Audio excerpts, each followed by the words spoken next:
Assalamualaikum warahmatullahi wabarakatuh. Saya Sirpani Ramasari, saya di Prodi Manajemen. Saya di sini akan menjelaskan tentang ulangan manajemen keuangan, dan NIM saya itu 2892150134 dengan dosen pengampu Ibu Iva Mas Rifa. Apa itu buyout policy?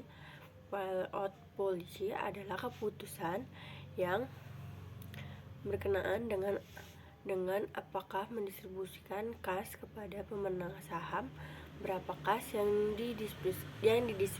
didistribusikan, dan dengan cara apa kas akan didistribusikan.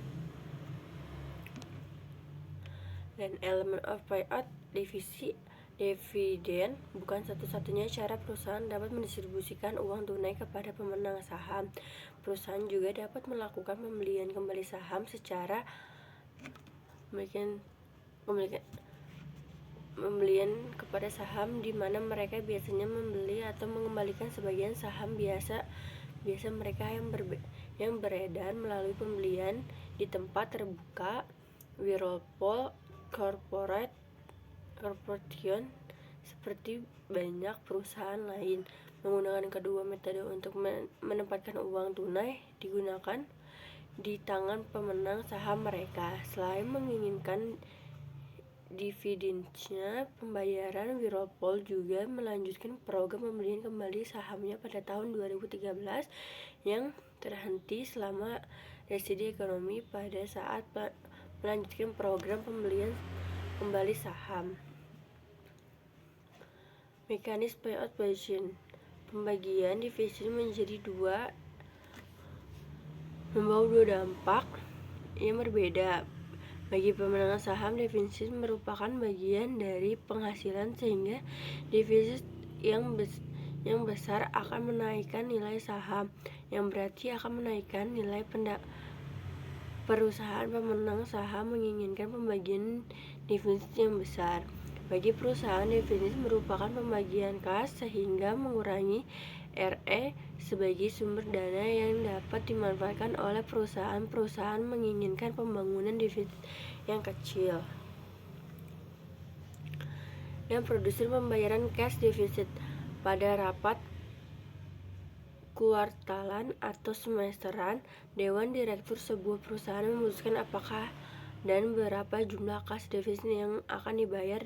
Jika perusahaan sudah menetapkan sesuatu yang bisa dijadikan patokan untuk pembayaran defisit, keputusan yang dihadapinya biasanya adalah apakah untuk menjaga dan kenaikan defisit, atau keputusan itu didasarkan pada kinerja saat ini atau kemampuan untuk menghasilkan cash flow di masa datang. Dewan Direksi jarang melakukan tindakan untuk memotong defisit kecuali mereka percaya bahwa kemampuan perusahaan dalam menghasilkan kas akan membahayakan secara serius.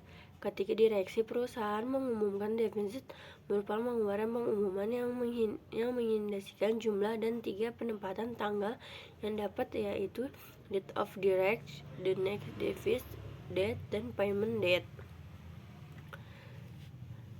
Dan prosedur pembelian kembali saham perusahaan. Mekanisme pembayaran defisit sebenarnya sama untuk setiap pembayaran defisit oleh setiap perusahaan yang sudah go public.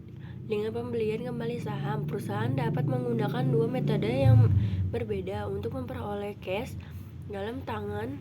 Memegang saham, metode yang sangat biasa digunakan dalam proses pembelian kembali saham, adalah open market share repurchase, sebagaimana yang memberikan cash kesan perusahaan membeli kembali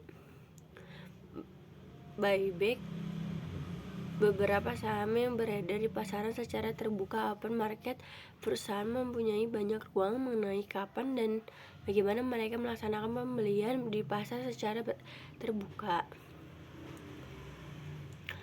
Dan reaksi harga saham untuk corporate payment of deficit. Apa yang akan terjadi untuk harga saham ketika perusahaan membayar defisit atau purchase share, pembelian kembali saham. Dan ini yang terakhir ada share repurchase. Untuk pembelian kembali saham secara intuitif adalah you get why you pay for. Kamu memperoleh apa yang kamu keluarkan. Perkataan yang layak jika perusahaan pembelian kembali saham pada harga saham yang sedang berjalan penurunan dalam cash adalah secara pasif menutup kerugian oleh perusahaan dalam jumlah saham yang beredar menjadi harga saham akan masih sama. Sekian presentasi yang telah saya sampaikan, kurang lebihnya mohon maaf. Wassalamualaikum warahmatullahi wabarakatuh.